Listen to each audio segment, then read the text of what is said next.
Magandang gabi po sa inyo mga kaibigan, kapatid na Erning. Kamusta na po kayo dyan?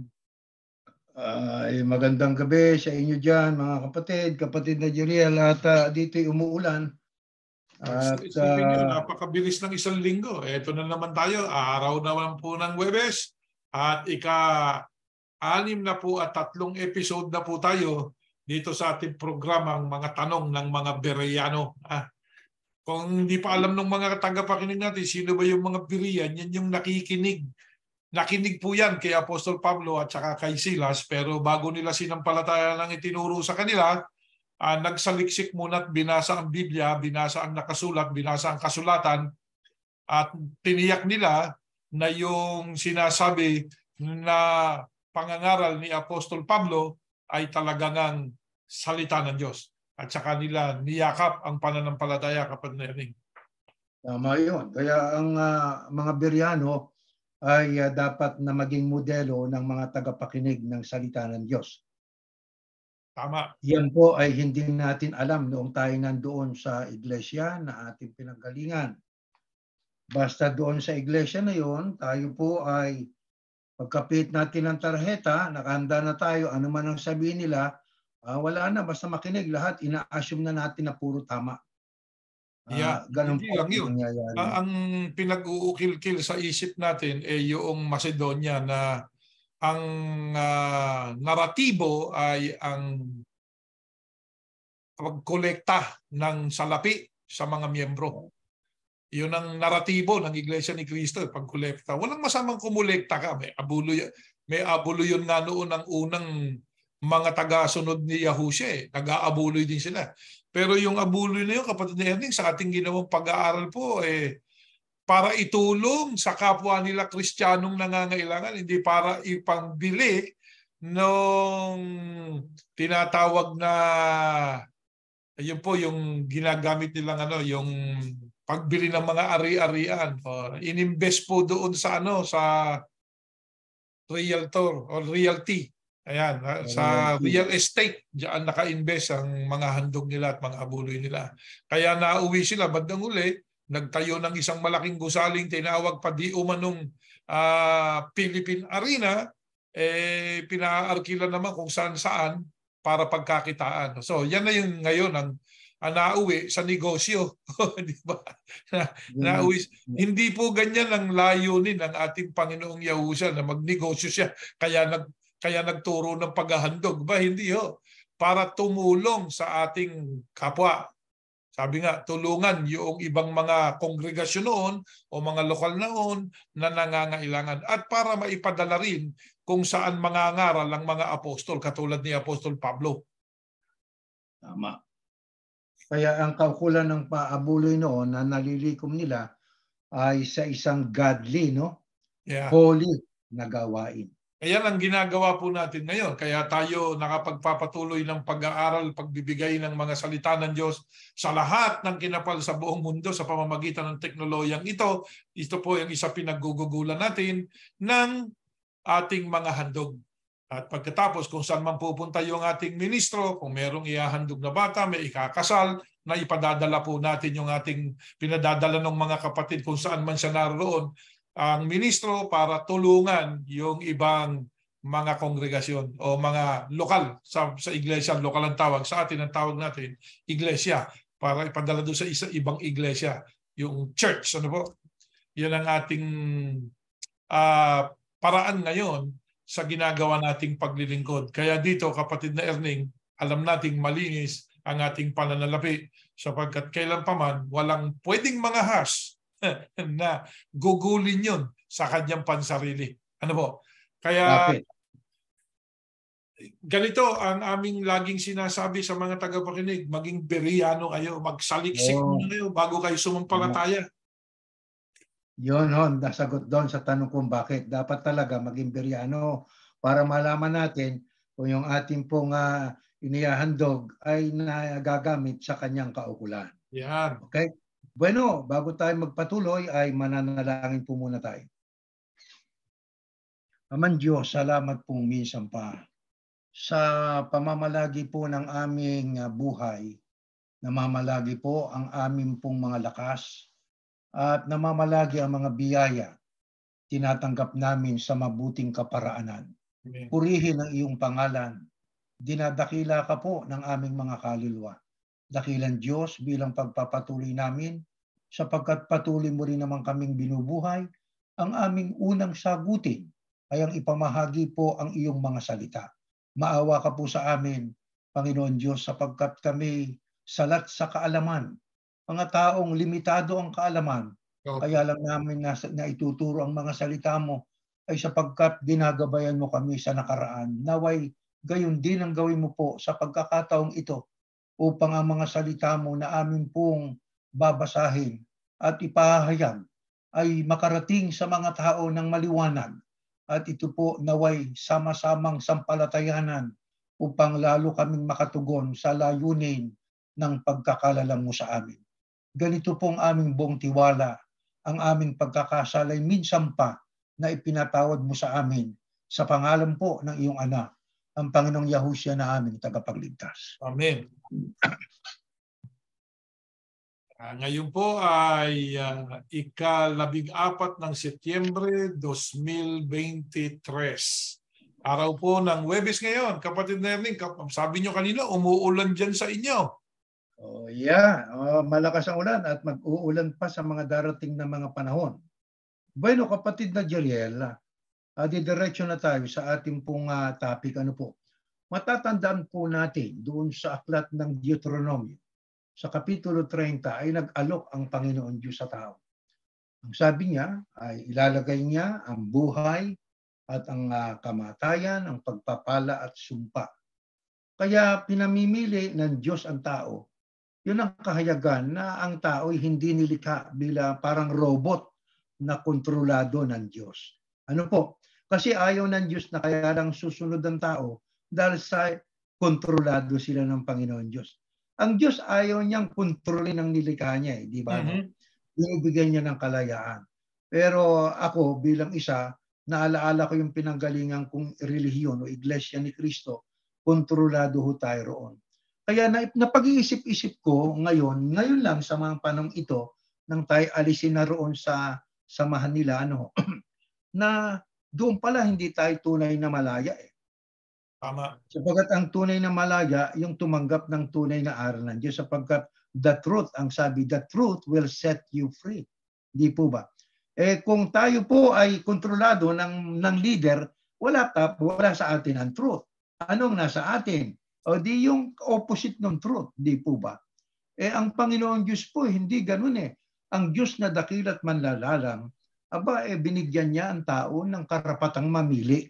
Pero bilang mapagmalasakit na Diyos, bagaman binigyan niya ng kalayaan ng taong mamili buhay o kamatayan, pagpapala o sumpa, eh ang sabi ng Diyos, pag binasa ho natin doon sa talatang yon sa Deuteronomio, piliin mo ang buhay. Nag-suggestion. Suggestion ng Panginoon, piliin mo ang buhay. Para ano? Para kay mabuhay pati yung darating mong mga lahi. Kaya ang gusto talaga ng Diyos sa tao ay magkaroon ng kaligtasan. Pero hindi ho namimilit ang Diyos. Walang koersyon. Kasi ayaw ng Diyos ng ganun eh. Di ho ba? Na inuulit ko, kaya lang susunod dahil sa under pressure siya. Sabi nga under duress. Ibig sabihin kontrolado siya. Tinatakot siya. May intimidation. Bueno, kapatid na Jeriel, sa nakaraan nating pagsamba ay ating tinalakay ang Mateo Kapitulo 16. Na ang sabi roon ay ating basahin ng unang talata. Let us read the first verse po. Ito nakasulat. Sa Mateo 16, ano ba ang mapapala ng tao kung mapasa kanya man ang lahat ng bagay sa mundo, pero mapapahamak naman ang kanyang buhay? May maibabayad ba siya para mabawi niya ang kanyang buhay? Magandang tanong po ito eh. Pagkatapos sinabi ni Yahushua sa mga tagasunod niya, ang sino mang gustong sumunod sa akin ay hindi dapat inuunang sarili. Ayun. Dapat mapansin po natin yun eh. At dapat handa siyang humarap kahit sa kamatayan, alang-alang sa pagsunod niya sa akin. Itong talatang ating binasang ito ay, kung matatandaan po ninyo mga kapatid at mga kaibigan na ating kasama sa pagsamba, tinalakay ho natin ito nung nakaraang pagsamba kung hindi po ako nagkakamali, kapatid na Julian. Yeah. Diyan po sa talatang yan, ang nagsasalita po riyan ay ang ating Panginoong Yahushua. At diyan po ay patanong. At ang tinatanong niya ang mga tao. Ang sabi niya, ano ba mapapala ng tao kung mapasa kanya man ang lahat ng bagay sa mundo? Pero, yung salitang pero ay mayroong pagbabago ng ideya. Mapapahamak naman ang kanyang buhay. Tigilin muna natin at ating pag-aralang mabuti po yan.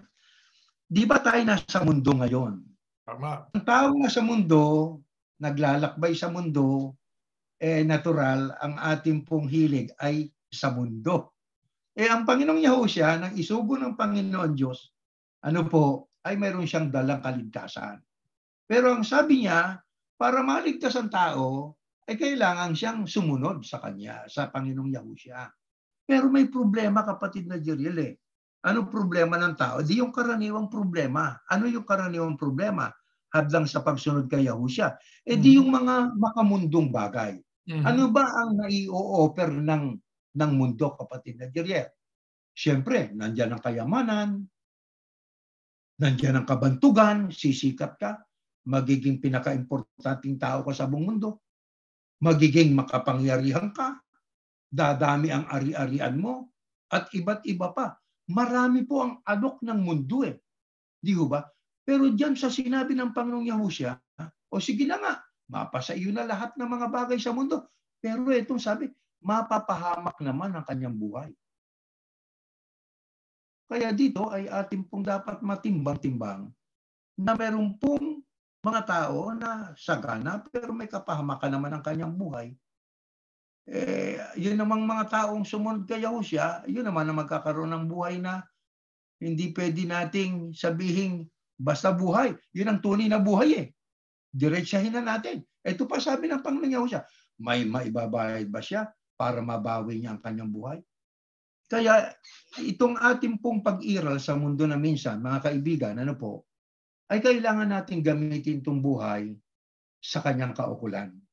Ano ba kaukulan nito? Para po, sabi sa Timoteo, ibig ng Diyos na ang lahat ng mga tao ay mangaligtas at makaalam ng katotohanan. Yun ang ibig ng Diyos sa atin Nilikha niya tayo para tayo magkaroon ng kaligtasan. Pero yung kaligtasan na yun ay hindi ho natin matatamo kung ang ating pong buhay ay iukol natin sa makamundong pamumuhay. Di ho ba, kapatid na Jeriel? Hindi ang ibig sabihin, kapatid na Jeriel, hindi mahalaga yung bahay. Mahalaga yung bahay. Magiging homeless ka sa lansangang katitira. Hindi natin pwedeng sabihin, hindi mahalaga ang maghanap buhay. Utos po yun Pero katulad ng ating paunang pahayag kanina, ang pera mahalaga, kailangan po natin sa mundo habang narito tayo. Pero gagamitin natin po yan, una, para sa pangangailangan ng Diyos. Kaya mayroon tayong abulo yan Pangalawa, para sa pangangailangan ng pamilya natin. Pangatlo, pagtulong sa ating kapwa-tao. Pagpapalaganap ng salita ng Panginoon Diyos. Pagtulong lalo sa ating mga kapanampalataya. Yan ang kaukulan ng pera. Kaya, saan natin nagagamit yun? Sa mundong ito. Pero kung ang pera magiging hadlang para tayo makasunod kay Yahushua, teka muna, mag-isip-isip tayo. Bakit?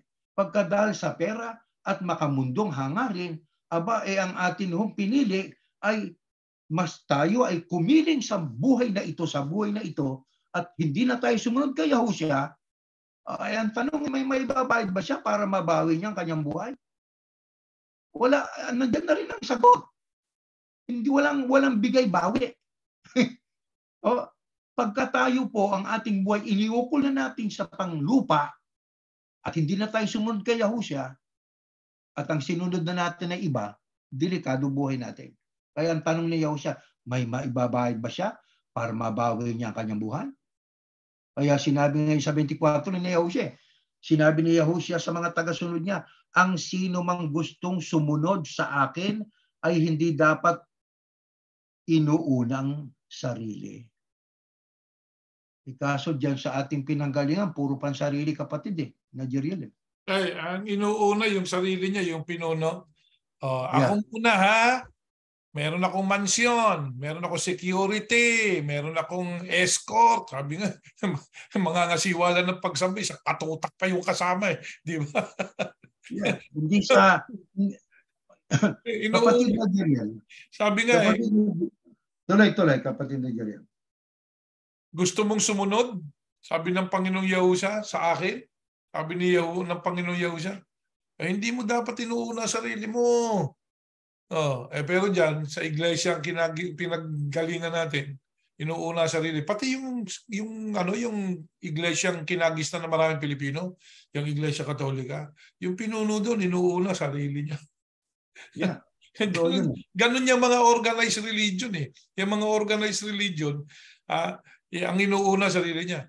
Sabi nila, tamang papa, sabi nila, amihan niya kahalili ni Yahushua. Paano ka naging kahalili ni Yahushua? Inuuna mo sarili mo, di ba? Ikaw yung may bodyguard, ikaw yung nakatira sa palasyo, ikaw yung unang kakain, may taga-silbi ka pa. Yan yung At alam mo ba, diyan sa Vatican, kapatid na Erning, may escape pod. Meron Meron niyang escape pod na napakahaba nun. Mula doon sa Vaticano, papunta doon sa labas na ng Vatican. Nandun na sa Italy. Kasi yung Vatican, isang ibang bansa yan Nandun na sa Italy. Bagamat ang Vaticano, ang Roma ay nasa Italy, isang bansa yan sa loob ng isang bansa, Meron niyang escape pod, yung papa. Pag nagkagulo, may escape pod yan. Makakalabas siya doon sa Vaticano. Hindi inuuna sarili. Yung mga nando, maiiwan kayo dyan. Sabi nga. Ganyan din yung iglesia Pareho lang sila di ba? Meron niyang kung paano po protektahan yung kanilang pinuno. Kaya iyang mga tagasunod di umano na yan ng Panginoong Yahushua. Hindi talaga sumusunod yan. Sabi nga ng Panginoong Yahushua, ang sino man gustong sumunod sa akin, hindi dapat inuuna sarili. Hindi mo dapat inuuna sarili mo. Handa siyang humarap kahit sa kamatayan. Ang pinayaharap yung mga miyembro niya. Hindi, kayo muna dyan. Bantayan niyo ako. Pagka merong umano sa akin, kayo una mamamatay dyan. Ganyan lang mga organized religion. Yung mga may hierarchy. Hindi talagang tagasunod ni Yahushua ang karamihan dyan. Pero ang tao, kasi nasanay doon sa mga may popular na leader sila, pinagyayabang pa. Sipin mo tuwan-tuwa pa ngayon yung mga tao, yung mga Iglesia ni Cristo, tuwan-tuwa pa. Yung anyang tagumalang pangkalahatan. Bataan na po ng presidente. Di ba? Yun ang nangyari. Isipin mo, ang naganap na yan kakaiba, di ba? Hindi itong sinasabing ito Hindi itong nasa talatang itong binabasa natin ang nagaganap diyan sa Iglesia ni Cristo at sa iba't ibang mga pangkati ng religion, kapatid na Erning. Yeah, kaya diyan ay sinabi pero mapapahamak naman ang kanyang buhay. Ibig lang sabihin, paano mapapahamak ang buhay ng tao? Kapag tayo po'y nabuhay at namatay na walang tamang kaugnayan sa Diyos at kay Yahushua, mapapahamak yung kaluluwa natin doon po sa dagat-dagatang apoy. Ngayon ang ikalawang kamatayan. Pero maliligtas ang kaluluwa natin doon kung tayo po ay sumunod sa ating Panginoong Yahushua. Paano ang pagsunod? Kahit kamatayan, kapatid na Jeriel, haharapin Di ba? Yung iba naman, mamamatay ako para dyan sa samahan na yan. Hindi dahil kay Yahushua Hindi. Di ba? Parang naging isang samahan na ang tawag nga nung isang nabasa ko doon sa isang babasahin, parang naging hindi na magandang samahan. Di ba? Kulto. Kaya ang ating tanong, kapatid na Jeriel, sa konteksto ng Mateo, Kapitulo 16, ang mga Hudyo sa maraming siglo ay naghihintay sa isang Mesyas. Iniisip nila na itong Mesyas na ito ay isang leader na militar, katulad ni Haring David, katulad ni Haring Solomon. Alam po ng mga alagad Ang totoo, alam po ng mga alagad ni Yahushua na siya ang hinulaan ng mga propeta noon na Mesyas. Ito katunayan. Alam ng mga alagad eh. Ito, next slide po. Ito katunayan na alam ng mga alagad na ang Mesyas ay si Yahushua. Tinanong sila ni Yahushua, pero para sa inyo, sino ako?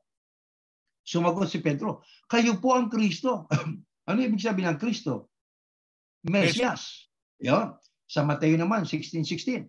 Sumagot si Simon Pedro, kayo po ang Kristo, kayo ang Mesyas, ang anak ng Diyos na buhay. Ito pa sa isang talata. Tinanong sila ni Yahushua, pero para sa inyo, sino ako? Sumagot si Pedro, kayo po ang Kristo. Mga talatang yan ang ating supporting verses para patunayan na wala pa man ang ating Panginoong Yahushua ay sumasampalataya na ang mga alagad ng ating Panginoong Yahushua na siyang magiging Mesyas. Hinulaan siya ng mga propeta noon. Nang matupad na yung hula, tinanong ng Panginoong Yahushua ang mga alagad niya, pero para sa inyo, sino ako? Sumagot si Pedro, kayo po ang Kristo, ang Mesyas.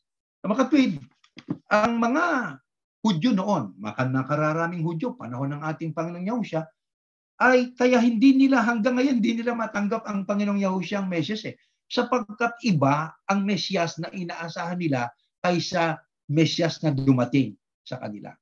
Ang Mesyas na dumating ay ang Panginoong Yahushua.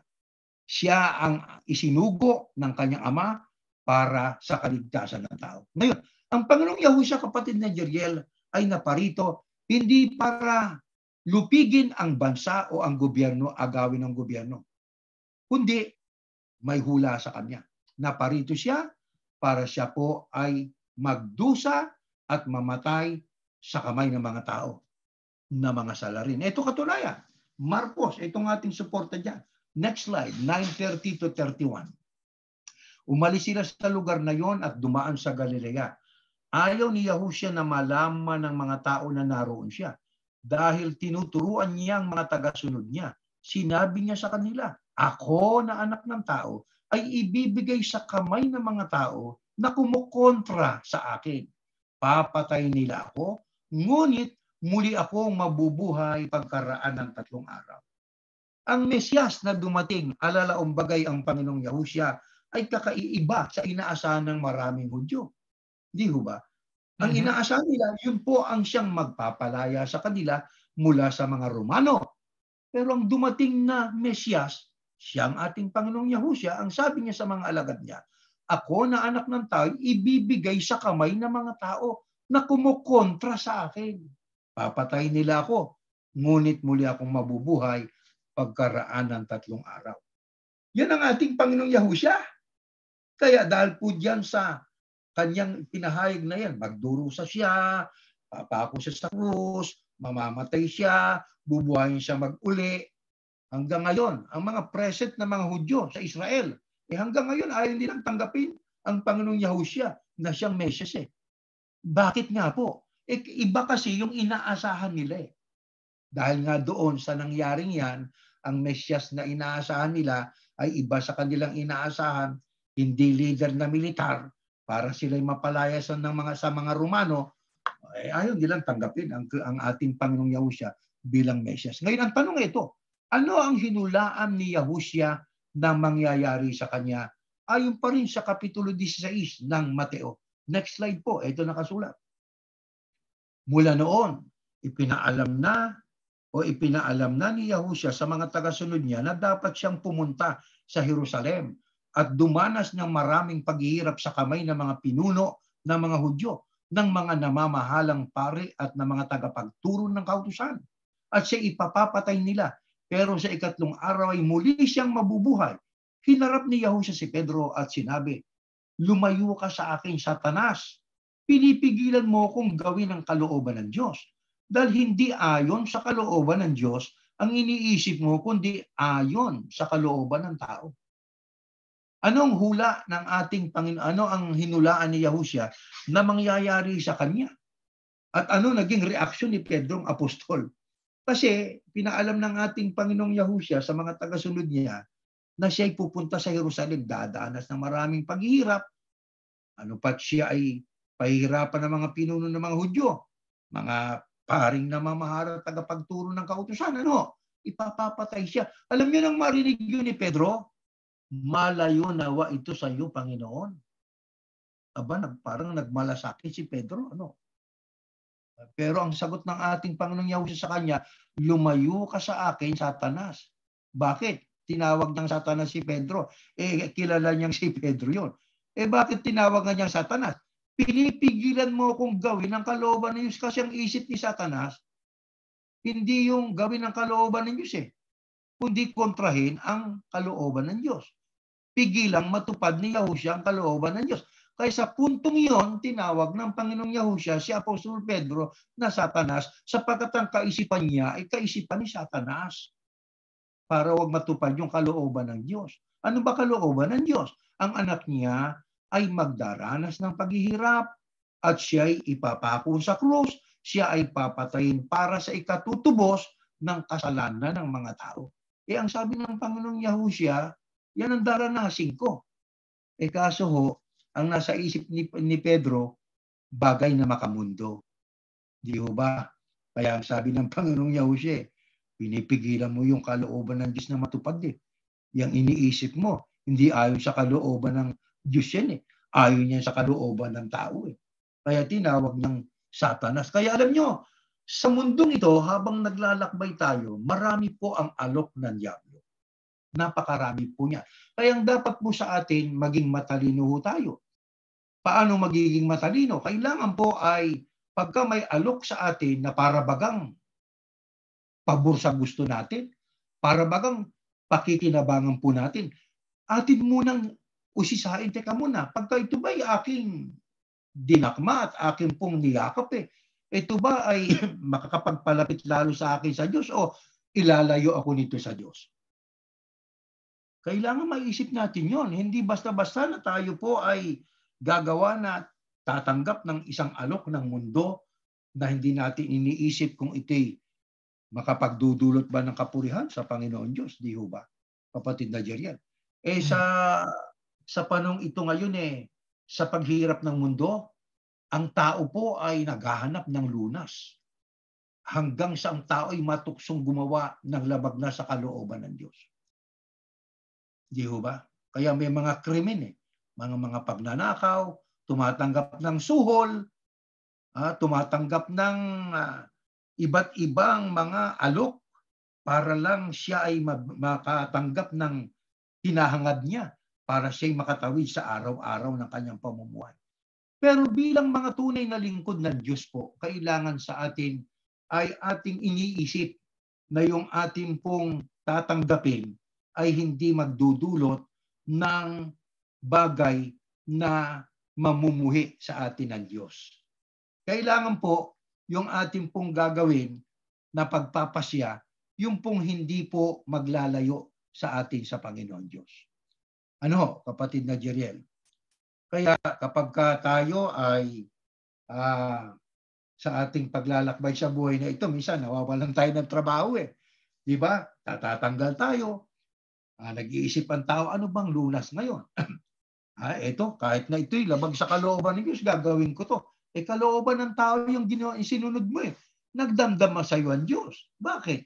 Nagnakaw. Pumatay para lang siya ay makuha niya yung pag-aari ng kanyang kapwa-tao. Kapit sa patalim. Ibig lang sabihin, kahit ng masamang paraan ng pamumuhay, gagawin niya para lang siya po ay makarao sa araw-araw. Kaya yung pamilya niya, pinakakain niya ng galing sa masamang paraan. Di ho ba? Ang bilang mga Yahusyano, hindi ho tayo ganoon. Ang mga Yahusyano, lagi nating isinasa alang-alang kung ano ang kalooban ng Panginoon Diyos. Bakit tinatalakay po natin ito? Gabay ito Gabay ito para tayo po ay huwag mabigo sa inaasahan natin na buhay na walang hanggan. Kasi ang buhay na ito, pansamantala lang Kapag mas pinahalagahan natin yung pansamantalang buhay na ito, para lang ito ay maging marangya, para lang ito ay magkaroon ng mga bagay na mai-enjoy niya, labag naman sa kalooban ng Diyos. Mapapariwara ang kaluluwa natin. Ang sabi nga, meron ba siyang maibabayad para mabawi ang buhay niya? Kaya, once and for all, dapat magpapasya tayo talaga ng pabor sa kalooban ng Diyos para matamo natin yung tunay na buhay. Huwag yung pabor sa gusto natin na sukdulang nilalabag natin ang kautusan ng Panginoon Diyos. Hindi ho tama po yun, mga kapatid at mga kaibigan. Alam nyo, kapatid na Erning, ang problema talaga sa maraming mga tao na may relihiyon. Meron silang relihiyon pero tanungin mo, paano ka nakarating sa pananampalatayang yan? Ang isasagot yan kasi ang itinuro sa akin Di ba? Hindi naman talagang nagsiyasat Ang maraming tao, ito, sabi nga, maraming Katoliko. Milyon-milyon ang Katoliko. Pero tanungin mo sila, ba't nila ginagawa ito? Hindi nila maipaliwanag yung kanilang religion, yung kanilang pananampalataya, kapatid na Erning. Kinagisnan daw, sabi. Kinagisnan. Maging ang mga iglesia ni Cristo, ganun din Hindi naman nila alam bakit sila, sige, kailan ka maliligtas? Sa araw ng pag-uko. Hindi ka kasama sa unang pagkabuhay. Hindi kasama rin ako. Hindi hindi malinaw yung kanilang sinasampalatayanan. Kaya, kapatid na Erning, ang maraming tao, nasisiyahan na doon sa kinalalagyan nila. Pero, kaya nga ng ating sinabi nung umpisa ng ating pag-aaral ngayon, hindi naman kayo nagsisiyasat Hindi nyo tinatanong, hindi nyo inaalam. Yan ba talaga ang itinuturo ng Biblia? Ayan. Maging yung mga Hudyo. Bakit? Nasanay kasi sila doon sa ang inaantay nila ay parang si David, parang si Solomon, di ba ganon? Yeah. Ang iniintay nila na parang yung mga taong yun ang ganon ang magiging Mesyas. Pag pinag-aralan mo kung physical appearance, ang sabi nga ng Biblia, tungkol doon sa Mesyas, yeah. Una, doon sa hari. Doon sa hari muna, yung haring si David. Si David. Sabi nga doon sa unang Samuel Sabi doon sa unang Samuel 16:12, so he sent for him and had him brought in. He was glowing with health and had a fine appearance and handsome features. Ayan Di ba? Kumbaga sa parang so Jesse sent for him. He was dark and handsome with beautiful eyes, and the Lord said, this is the one, anoint him. Si David yun kapatid na Erning. So, yung ibang mga tao tumitingin sa physical appearance, hindi dun sa message. Yun ang naging problema ng marami.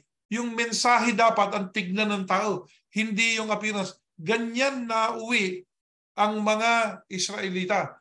Nag-aantay sila ng katulad nga ng binanggit nyo kanina, ang Mesyas, parang yung leader ng bansa yan, leader ng army yan, parang ari yan. Yeah. Katulad ni David. Physically, magandang lalaki, magandang tumingin, di ba? Magandang tumigdig, tindig hari. Yan ang hinahanap nila. Maging si Solomon, ganun din Pag binasa mo rin sa Biblia, kapatid na Erning, ang sabi ni Solomon, babaeng pinakamaganda, ano bang mayroon sa inyong minamahal na wala sa iba? Kami na iyong panunumpa. Siya ba'y talagang nakakahigit sa iba? Ang sabi nitong mga babae doon na sinasabi sa Jerusalem, ang aking mahal ay makisig at mamula-mula ang kutis. Ayan. Yan ang, para si Solomon niya, sabi nga, ako'y kahali-hali na, sabi ni Solomon doon sa awit ng mga awit, di ba? Yeah. Kahali-hali na. Sa mga tweet, yan ang inaasahan ng maraming tao, sa Mesyas, lalo na po sa ang mga Hudyo. Yan ang inaasahan nila. Pag yan ang inaasahan mo, hindi yung mensahe ang tinitignan mo, maliligaw o hindi, kapatid na Erning? Maliligaw. Maliligaw. Kaya pakinabang panlupa na sa isip kasi ng mga Hudyo panahon. Dito lang sa panahon natin Hindi, mas magaling nga niya magturo yun Hindi yung pagalingan ng turo dito Alamin mong mabuti, tuklasin mo yung bang itinuturo, sensical, biblical, logical. At saka, does it correspond with reality? Yun ang problema, kapatid na Erning, sa maraming nagre-religion. Isa na tayong biktima niyan dati Matagal na panahon. Biktima tayo niyan dati, kapatid na Erning. Ako, nagtuturo ako sa pagsamba, nagtuturo ako sa mga doktrina. Pero, Ang itinuturo ko, yung ipinatuturo sa akin. Ano katunayan? Gumawa pa nga ng libro yan, no? Yeah. Yan. Susundan mo yung libro na yan. Leksyon, bibigyan ka. May preacher's guide ka pa. Yan lang sabihin mo. Hindi ba? Bisa nga sulat. Huwag nyo nang dadagdagan yung sulat na yan. Kung ano yung pinasasabi nung tagapamahalang pangkalahatan. Ganyan tayo. Ganyan tayo ginroom. Di ba? So, nagtatanong ka pa nung ikaw yung ministro kapag ang tanong natin doon sa leksyon. Pero nagtatanong ka ba doon sa mga doktrinang sintonado, kapatid Erneng? Hindi natin napapansin noon yan eh. Hindi natin napapansin noon yan. At saka dito, kapatid na Jeriel, sa ating binasa, yung mga karamihan sa mga Hudyo noon ay umaasa sa panglaman eh. Yeah. Kasi nila yung inaasahan nilang message, yung leader na militar na magpapalaya sa kanila mula sa kapangyarihan ng mga Romano nung panahon nila. Diba? Ang sabi nga, kalooban ng tao yun eh, hindi kalooban ng Diyos yun eh. Exactly. Ang mensahe kasi ng pagsusugo sa Mesyas kay Yahusya ay para sa kaligtasan ng tao. Yun ang mensahe. Anong kaligtasan yun? Hindi para sila maligtas sa kamay ng mga Romano. Hindi. Kundi sa kaligtasan ng kaluluwa, ang dala-dala, na napaka-importante nun. Yeah. Diba? Kaya ang kailangan ay sumunod. Ano pang sabi ng Biblia? Next slide po. Ito, sa 24. Ito po nakasulat. Pagkatapos sinabi ni Yahusya sa mga tagasunod niya, ang sino mang gustong sumunod sa akin ay hindi dapat inuuna ang sarili. At dapat handa siyang humarap kahit sa kamatayan alang-alang. Ayun alang-alang sa pagsunod niya sa akin. Nakita niyo yung salita? Kahit sa kamatayan, handa siyang humarap alang-alang sa pagsunod niya sa akin. Kaya, ang mga tunay na kay Yahusya ay nakahandang sumunod alang-alang kay Yahusya. Kapatid na Jeriel, tayo ba ay meron tayong ginagawa noon na kaya tayo sumusunod, hindi dahil kay Yahusya? Hindi. Nung nandun pa tayo? Kasi kukulapin ka eh. Magsasalaysay ka. Magsasalaysay ka pag di ka sumunod, pagka hindi mo ginawang tama. Ayan. Kayo, mga ministro, ang Iglesia ni Cristo, di ba totoo yan? Huwag niyo sabihin hindi kayo nabubuhisit sa R31 nyo kung meron pa kayo dyan. Di ba? Isipin mo, kapatid na Erning, sa simula, pagkagising mo sa umaga, kahit nag-exercise, mag-exercise ako 2 minuto para lang maisulat doon. Alang-alang sa hinihingi nung di umano'y tagapamahalang pangkalahatan. Di ba? O ano pa? Pati yung paglalakbay mo, kung lakbay sakay, lakbay lakad. Naku po.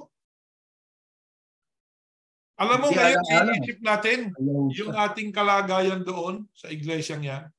Katawa-tawa tayo. Siguro yung mga taong nasa taas, pag binabasa yung mga ulat natin, nagtatawa na. Tamo itong mga uto-utong to, sunod naman. Di ba? Kaya kapatid na Jeriel, tayo ay natatawa sa karanasan natin. Hindi natin tinatalakay ito para gawin natin silang katatawanan. Para magising yung mga kasama natin. Tutulog-tulog pa ganyan. Gumising naman kayo. Gumising naman kayo. Alang-alang ba yan sa pagsunod kay Yahusya? Alang-alang sa pagsunod nyo sa ating Panginoong Yahusya HaMashiach. Gumising lang nyo. Ano ba ang ginagawa nyo pa dyan? Yung iba, nung mahiwalay, natulog na ng gusto. Ayaw na maging ministro. Ayaw na eh. Anak buhay na lang. Nawala na dyan sa iglesia. Ayaw na magministro. Ayun, nagkaloko-loko buhay. Bakit? Kaya nilabas ng Diyos, may pagagawa sa iyo. Pero hindi rin nila inunawa kung ano yung pagagawa. Akala nila kasi, kapatid na Erning, tayo maglilid. No, walang maglilid dito. Si Yahusya. Hindi nyo naintindihan. Wala rito. Kasi nga, yung isip. Nasanay. Panglaman. Nasanay sa panglaman eh. Makamundong isipan eh. Makamundo, yan. Yung iba, masyado naman kapanatikuan. Sabi nga ni Apostol Pablo, okay, may salary. Ayaw tawagin. Huwag nyo tawagin salary yan. Ano yan? Tulong. Ano ba yung tulong? Ba't ka tinulungan ka ba o binayaran ka? Salary, wages nga ang sabi ni Pablo. Wages yan sa English eh. Kapanatiko, Yes. di ba? Yeah. Ngayon, kapag itinakwil po ng tao ang Mesyas, ang Panginoong Yahusya, at halimbawa siya ay naging ma-impluwensyang tao, naging napaka-importante niyang tao, makapangyarihang tao sa mundo, alam nyo, nakagawa pa rin siya ng maling desisyon at masamang desisyon. Ito katunayan.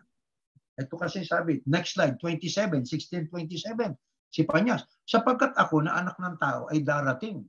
Ayan ang abangan natin. Kapitulo 16 pa rin tayo, 16.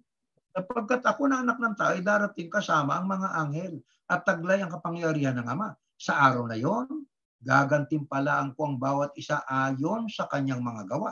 Sinasabi ko sa inyo totoo, may ilan sa inyo rito na hindi mamamatay hanggat hindi nila nakikita ang anak ng tao na dumarating bilang hari. Bago natin basahin ang si Panyas, maliwanag po ang pahayag ng ating Panginoong Yahusya, sapagkat ang sabi niya, ang anak ng tao ay darating kasama mga anghel. Yan nga po ang second coming ng ating Panginoong Yahusya. Yeah. Tapos na ang rapture dyan. Hindi Tapos ba? Na yung unang pagkabuhay. Oo, unang pagkabuhay. Para yan na yung maghuhukom na siya. Sabi nga sa Tadeo, at bumaba ang Panginoon kasama ang kanyang laksa-laksang mga banal. Yun yung ni-rapture niya. Upang isagawa ang paghuhukom sa lahat. So doon pa lang maghuhukom. No? Maghuhukom siya. Ibig sabihin, hahatol. Hindi pa magpaparusa, hatulan ka pa lang eh. Hatol pa lang. Yeah. Doon na, bubukod-bukod din yung tupa at saka kambing. Oh. Ayan ang mangyayari dyan. Ayan sabi natin noon, ako anya, maliligtas ako doon sa paghuhukom. Okay, doon ka harap. Ako anya, tupa ako pag-harap ko sa ating Panginoong Yahusya. Okay. So hindi ka kasama sa unang pagkabuhay. Hindi ba? Hindi ka kasama sa rapture. Bakit? Ang kasama sa rapture, yung bababang kasama niya. Eh, ikaw pala'y haharap ka sa paghuhukom, tupa ka. Eh, hindi ka kasama. So, yan kapatid na Erning, ang hindi na ipaliwanag ng malinaw sa atin. Alam niyo kung bakit? Dahil hindi para sa kanila yon. Hindi para doon sa mga naunang pinuno, doon sa inilagay ng Diyos para magturo noon. Hindi na sa kanila yun eh. Para sa panahon na natin ngayon yan. Yan ngayon ang kakaiba. At yan ngayon ang mas malinaw na doktrina na sinusuppress niya yung itinuro sa atin noon na sa paghukom tayo maliligtas.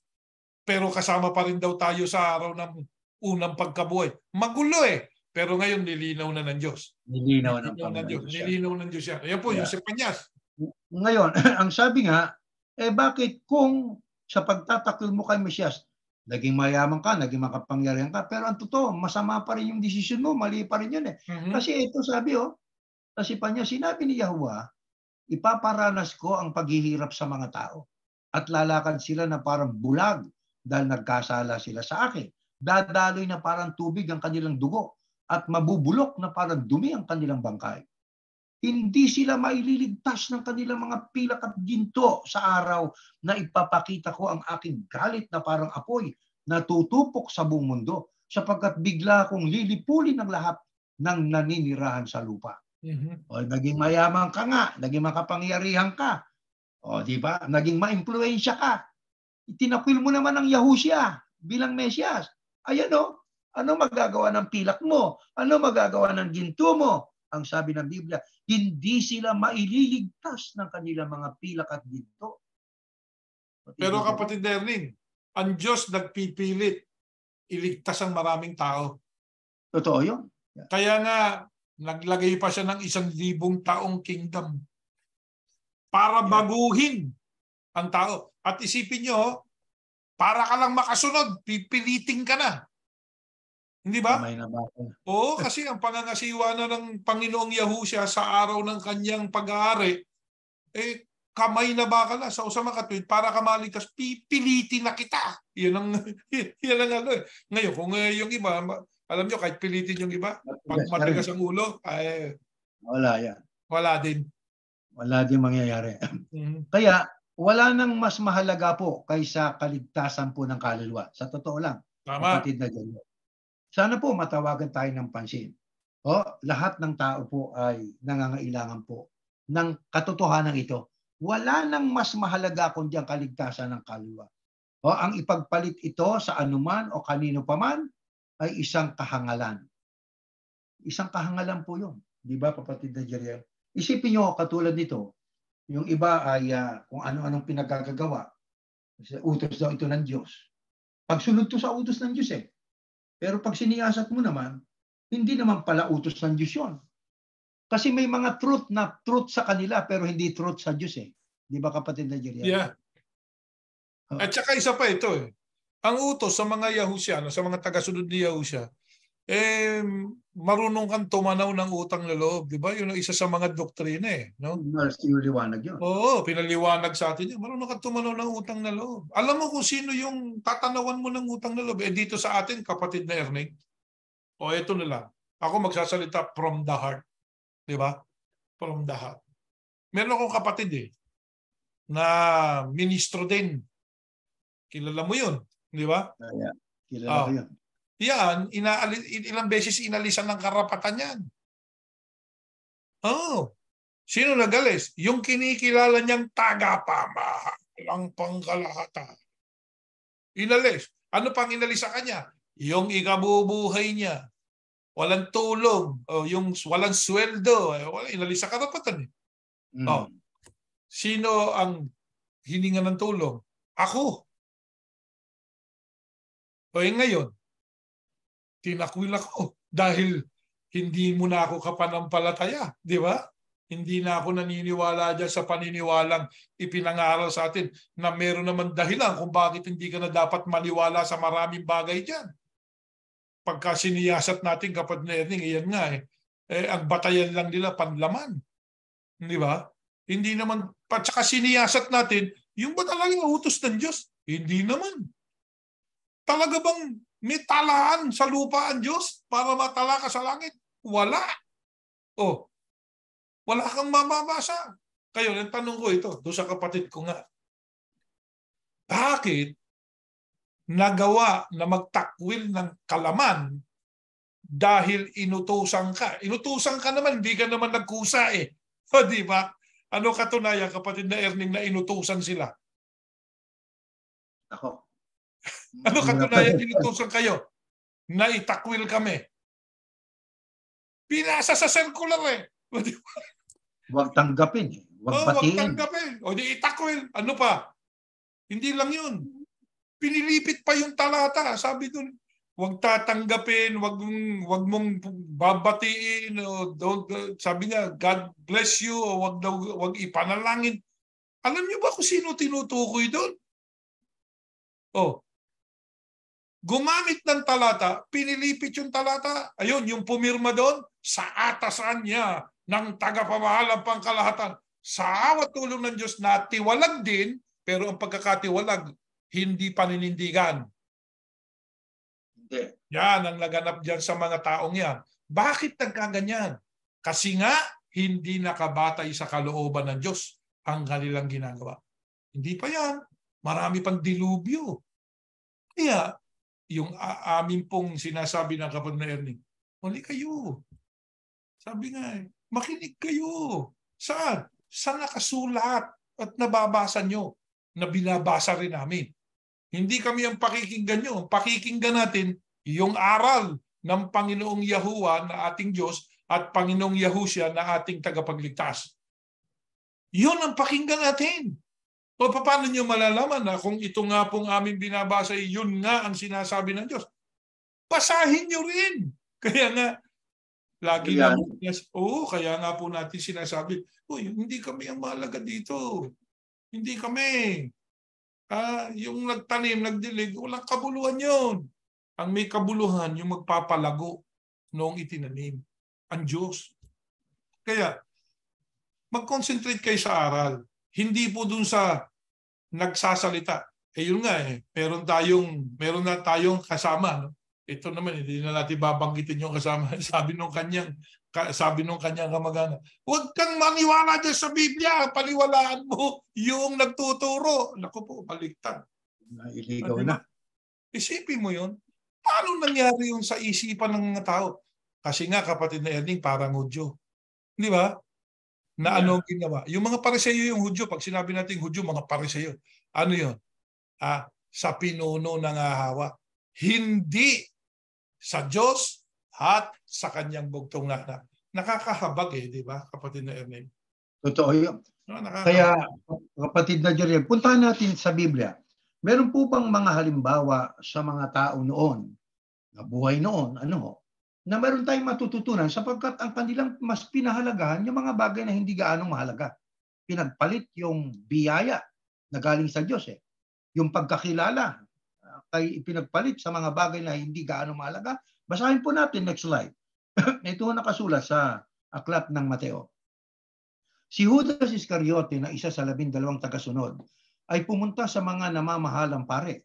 Sinabi niya sa kanila, ano po ang ibabayad ninyo sa akin kung tutulungan ko kayong madakip si Yahushua? Alam na alam ninyo ito, mga kapatid. Itong tanong ni Judas Iscariote, parang ito yung tanong din ng mga nandun tayo sa kasamahan natin. Ano po ibabayad niyo sa akin kung kayo boboto namin? O ano, o ano ibabayad niyo kung ito, di ba? Parang mga tanong na mukhang... sa restaurant pa nga nag-meet yung mga yan. Yun, ang nahuli. Kunyari, tiwalag. Paano kasi nagpahuli ka? yan yun di ba? Pero yung malalaking isda, nako. Hindi nahuli. Yun, sinabi niya, ano po ba ibabayad niyo sa akin kung tutulungan ko kayong madakip si Yahushua? Noon din ay binigyan nila si Judas ng 30 pirasong pilak. Mula noon, humanap na si Judas ng pagkakataon upang traidorin si Yahushua. Nako, ito'y aplikable sa panahon natin. Maraming relihiyon tumanggap ng suhol para traidorin ang Panginoong Yahushua. Ano ibig sabihin nun? Ang Panginoong Yahushua ay nasa langit na. Paano natin tinatraidor ang Panginoong Yahushua? Aba, pagka hindi mo sinunod yung utos niya, tinatraidor mo si Yahushua. Binabanggit mo ang pangalan ni Yahushua para ikay makinabang. Binabanggit mo ang pangalan ni Yahushua para baluktutin ang talata ng Biblia.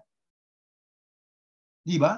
Pagtatraidor yan sa aral ng ating Panginoong Yahushua. Pag hindi mo tinuro ang aral ni Yahushua, pinalitan mo ng sarili mong opinyon, pagtatraidor yan sa ating Panginoong Yahushua. Ang isa sa halimbawa ay itong si Judas Iscariote. Isipin nyo, natanggap niya na ang pagkakilala sa ating Panginoong Yahushua na Mesiyas at tagapagligtas. Aba, ano't naisip naman itong makamundong naisip Anong pinuntahan niya yung mga pare na galit kay Yahushua? Ang sabi niya, ano ba ibabayad niyo sa akin? Para matulungan ko ay madakip si Yahushua. 30 pirasong pila, kapatid na Jeriel. Makatulad doon pala, mayroon ng bribery. Mayroon ng bribe. Nababribe na yung mga tao. Nagpapabribe naman yung mga tao. Ayan ang uso ngayon. Kapatid Erning, bigyan natin ng pansin. Ang na-bribe, apostol Huwag niyo sabihin na walang ministrong nababribe. Oy, excuse me, di ba? Apostol nga ito Si Judas. Bagamat ayaw nang ipangalan ngayon yan ng mga tatay tsaka nanay. Walang nagpapangalan ng Judas ngayon di ba? Kaya kumbaga iba na yung pangalan, hindi na Judas. Huwag na tayo magbanggit ng pangalan pero yung ding ugali ni Judas, tinraidor din ang ating Panginoon Yahushua. Di ba? Ibinenta sa politiko. Ayan yan Kung ano-ano pinaggagawa. Ayan. Di ba? Pinilipit yung doktrina ni Yahushua. At ito pa isipin mo, parang pinagsinungaling pa si Yahushua Isipin mo kapatid natin, ito meron akong babanggitin na katumbas yan. Parang pinagsisinungaling nyo pa si Yahushua sa mga tao Na di umano yung unang tagapamahalang pangkalahatan daw, si Santiago. Ano yun? Inassign ba ni Yahushua yun para maging tagapamahalang pangkalahatan? Totoo yun. Parang nagsabi lang na mga kapatid, ang pasya ko ito, huwag nating gambalain yung mga intel. Alam mo sa ibang salin naman kapatid na Erning, ang nakasulat doon, mga kapatid, ito po ang aking opinyon. Nagbigay lang ng opinyon kapatid, ito po ang aking suggestion. Nag-suggest lang si Santiago Pero ang sabi nga doon, minagaling ng espiritu at namin. Tama. Hindi minagaling ko, minagaling namin. Di ba? Yan yung Espiritu Santo at namin. Hindi po si Santiago lang, pero alam nyo, kapatid na Erning, yan ang pagkakaturo. Para magkaroon ng titulong tagapamahalang pangkalahatan, ang di umano'y unang tagapamahalang pangkalahatan, Hindi naman nila pwedeng itutol yan eh. Narito yan meron po kami libro, binili namin dyan sa university nyo nung kami nandiyan pa nag-aaral. Ayan, di ba? Ayan. Nandito yan eh. Ang unaan niyan, tagapamalang Pangkalatan, si Santiago raw, kapatid na Erneng. Hindi nila makuha si Pedro kasi naagawan sila ng Katoliko eh. Yun ang unang naging papa eh. Totoo yun, naunahan sila. Teka muna. Wag kayong magdaramdam itong sa atin pagbo-broadcast ng katotohanan ito, sabi nga eh. Kung kini-question namin yung doktrina ng Iglesia ni Cristo, kasi sabi nyo kayo lang ang totoo eh. Sabi nyo kayo yung master of the Bible eh. Di ba? Yan ang inyong claim eh. Na kayo lang ang nakakaintindi ng Biblia eh. Edi sagutin nyo lang maayos eh. Baka sakaling makumbinsin nyo yung marami sa amin eh, di ba? Makumbinsin nyo. At yung mga hindi dating Iglesia ni Cristong sumama na sa Iglesia ni Yahushua, baka makumbinsin nyo rin sila eh. Di ba ganyan dapat ang ating maging patakaran? Nagpapalaganap kayo. Sabi nyo, kayo lang totoo. Hindi maliligtas yung hindi Iglesia ni Cristo. Hindi patunayan nyo sa magitan ng Biblia. Kami naman narito. Sabi nga eh, kung totoo yung Iglesia nyo, ito na naman tayo kapatid na Erneng. Sabi nga ng sugo nung nabubuhay pa, ang tunay na iglesia ay parang batong buhay. Habang kinikiskis, lalong kumikinis. Ayan. Kung totoo yung iglesia nyo, kiskisin man namin ang kiskisin yan, kikinis yan. Pero hindi, napupulbos yata kapatid na Erneng eh. Hindi kasi masagot yung mga tanong natin. Ang kanilang tugon, huwag kayong makikinig dyan sa mga tiniwalag. Sabi ng Panginoong Yahushua, yung mga nangangaral ng kautusan, pakinggan nyo yung mga yan. Dahil magaling yan sa kautusan ni Moises eh. Di ba? Pakinggan nyo, pero huwag nyo gayahin yung ginagawa nila. Huwag nyo sampalatayanan yung sinasampalatayanan nila. Yun lang yun eh. Di ba? Walang masamang makinig. Pakinggan ninyo ito. Tingnan nyo. Sabi nga, kung ayaw nyo maniwala, baka sakaling tama. Di ba? Kung hindi natin titiyakin eh. Tingnan nyo, mabuti. Saan kami nang gagaling? Bakit ganito na lang ang aming paninindigan? Ayan yan. Samantalang mga dati kaming ministro dyan. Nagsakripisyo kami dyan. Malinis ang pagkaministro ko. Masasabi ko yan, personal. Malinis ang pagkaministro ko dyan sa Iglesia ni Cristo. Huwag niyong sirain yan. Maliban nila, lagyan niyo ng kulay pula yan sa inyong pagsusulat.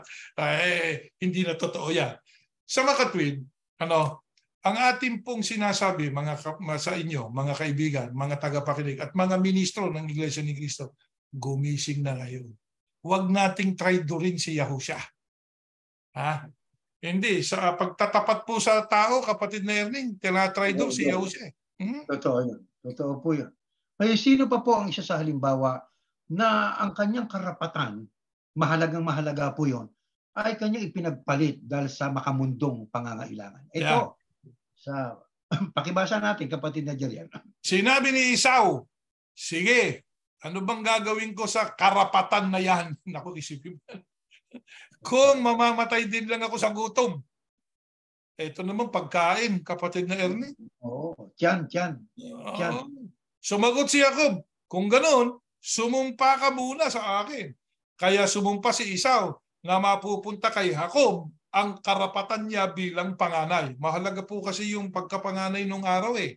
Sa panahon ng Israel, doon dadaloy ang basbas ng Diyos sa panganay na anak. Hanggang ngayon, meron pang paniniwalang ganyan ng marami, di ba? Na kahit sa Pilipinas lang, pagpanganay, sasabihin ng nanay mo, igalang mo yung kuya mo. Igalang mo yung ate mo. Bakit? Kung namatay ako nung pinanganak ko yan, hindi ka sumipot. Di ba ganyan sinasabi ng mga magulang natin? Mahalaga ang panganay. Meron tayong isipang ganun, mahalaga yung panganay. Hindi ba? Meron din tayong isipang ganyan, katulad ng panahon na Jacob. Ayan, sabi dito, kaya sumumpa si Esau na mapupunta kay Jacob ang karapatan niya bilang panganay. Binigyan agad siya ni Jacob ng tinapay at sabaw. Isipin mo. Pinagpalit sa tinapay at sabaw? Tinapay at sabaw. Baka wala pang laman niya, sabaw lang pala. Di ba? Pagkatapos niyang kumain at uminom, umalis siya agad dahil sa ginawang iyon ni Esau, binaliwala niya ang karapatan niya bilang panganay. Yan. Kapatid na Jeriel, yan ay isa sa karapatang napakahalaga sapagkat ang birthright, ibig lang sabihin ng birthright, the right to be recognized as firstborn na ayon po sa Strong's Hebrew number 1062, ang katumbas po sa Hebreo ng salitang first ng birthright ay Bikora, B-E-K-O-R-A-H, na ang katumbas niya sa Tagalog po ay panganay. Alam nyo, ano ang halaga po ng Bikora o birthright? Ito ho ay may kinalaman sa pagiging posisyon sa pamilya o katungkulan at yung mga mamanahin, yung inheritance. By birthright po, yung firstborn, siya po ang mag-i-inherit ng pagiging leader o magiging tagapagpasya sa pamilya. Di ba, kapatid na Jeriel? Tama. Kaya pag namatay yung tatay at nanay, di ba? Ang malimit na sasabihin, ikaw pala ang panganay. Ilang kayong magkakapatid? 7 ho. Hindi parang ikaw na ang sisilbing nanay at tatay. Kita niyo ang halaga ng panganay? Alam mo, kapatid Erwin, bata yan sa doktrinang nakasulat sa Biblia. Sino ba ang ulo ng iglesia? Yun. Pwede yung panganay sa mga banal. Di ba? Panganay sa mga nilalang. Yeah. Panganay sa mga nilalang. Ang ating Panginoong Yahushua. Kaya mahalagang pagkapanganay. Mayroong posisyon yan. Yeah. Leader yan. Yeah. At saka sa pagmamana, ito yan. Basahin natin next slide. Ito yan. Sa Deuteronomio, pakibasa, kapatid na Julia. Suppose a man has 2 wives and loves one more than the other. The first son of either wife is the man's firstborn son. Even if the boy's mother is the wife, the man doesn't love. Kita niya, ha? Later, when the man is near death and is dividing up his property, he must give a double share to his firstborn son, simply because he was the first to be born. Kita niya, kapatid na Jeriel, panahon ni Moises, gaano kahalaga ho ang birthright? Kahit parehong panganay, ha? Kahit pa parehong panganay, magkaibang nanay, ha? Kung sino pa rin yung unang pinanganak. Yes. Tanong ito, sino po ba, kapatid na Erning, ang mahalaga sa Diyos? Yung panganay niyang anak, na bago pang nilalang ang buong mundo, nasa isip na niya. Sino? Di siya. So, dyan naka-pattern. Ha? Ang ating pananampalataya yan talagang firstborn is so important. Pero sino po, yung sabi nga nag-traidor doon. Sino yung binasa natin kaninang ipinagpalit yun, binaliwala yun? Ay, tinapay at sabaw. Si Isaw. Makamundo nga Oo, tinapay at sabaw lang. Sabaw lang? Oo, tubig na kumulo. That's right. Naku. Kumbaga sa atin, kapatid na Jeriel, sa panahon po natin, ipinagpalit natin ang ating paninindigan sa panig ni Yahushua sa iglesia na Yahushua hinulaan, the very small remnant, kaysa populasyon at sa ating socialization. Ayun. Saka doon sa pinuno, di ba? Dahil sa, yung nga, sabi, tingin mo kasi para si David, para si Solomon. Hindi. Ang laman yan. Ngayon, kapatid na Gerald, sino pa ang mas pinahalagahan, ang di mas mahalaga? Ito pa, kapatid na Gerald, sa aklat ng Filemon at Colosas. Kinukumusta ka rin ng mga kamanggagawa kong sina Marcos, Aristarchus, Dimas at Lucas. Colosas 4:14. Kinukumusta rin kayo ni Lucas, ang minamahal nating doktor, at ni Dimas. Ayun, kapatid na Jeriel, alam niyo may binabanggit dyan na si Apostol Pablo po ang nagsasalita riyan. At diyan ay sinabi niya kay Filemon, kinukumusta ka rin ng mga kamanggagawa. Kaya itong si Demas na yan, kasama pala yan sa mga kamanggagawa ni Apostol Pablo. Yeah. Noong panahon niya, nang siya ay tinawag sa loob ng iglesia, no, bilang follower ng ating Panginoon Yahushua. Kasama si Marco, si Lucas at ang iba pa. At alam nyo, si Apostol Pablo hindi lang naman isang beses na bilanggo sa Rome. Sa tagpong yan, nakasama niya itong si Demas, ay yan ay unang pagkakabilanggo niya sa Roma, itong si Apostol Pablo. Humigit kumulang ayon po sa history noong 60 at 62 AD o taon ng Panginoon. Ngayon ang tanong ito, ano ang sa kabila ng mahirap na kalagayan ni Pablo sa bilangguan ay nagawa pa rin niya na maipadama sa iglesia ang pagmamahal niya? Bago natin puntahan yan uli, si Demas na yan mamaya. Ito muna, basahin natin sa Colossus, kapatid na Jeriel. Ito po, nakasulat. Mahaba-haba po yan. Sige. Magpakasigasig kayo sa pananalangin ng may pasasalamat. At habang nananalangin kayo, ingatan ninyo ang pag-iisip ninyo. Ayan, mahalaga yan. Panalangin nyo rin na bigyan kami ng Diyos ng pagkakataon na maihayag ang mensahe tungkol sa Kristo na inilihim noon. Ang pangangaral ko tungkol dito ang dahilan ng pagkabilanggo ko. Yun, Kaya yan sabi ni Pablo, no, yung pangangaral tungkol sa Kristo, yung sabi nga, nagpa-propagate siya ng Yahusianismo O, di ba? O ng Kristyanismo Yan ang ikinabilanggo niya, nakulong siya dahil dyan. Ipanalangin nyo na maipangaral ko ito ng mabuti, gaya ng nararapat. Ayan. Maging matalino kayo sa pakikitungo sa mga hindi mananampalataya at samantalahin nyo ang lahat ng pagkakataon na maibahagi ang pananampalataya ninyo. Kung nakikipag-usap kayo sa kanila, gumamit kayo ng mga kawili-wiling salita para makinig sila sa inyo at dapat alam nyo, eto yan, ano? Dapat alam nyo kung paano sumagot sa tanong ng bawat isa. Yun. Bilin na yan. Kung tungkol naman sa kalagayan ko rito, doon sa bilangguan ang minamahal namin si Tychicus o Tychicus ang nagbabalita sa inyo. Ang magbabalita sa inyo. Isa siyang tapat na manggagawa at kapwa ko lingkod ng Panginoon. Pinapunta ko siya riyan para malaman nyo ang kalagayan namin. Nang lumakas naman ang loob ninyo. Ay, nakakulong siya. Nagpapalakas pa ng loob si Pablo. Kahit nakakulong. O, kahit nakakulong.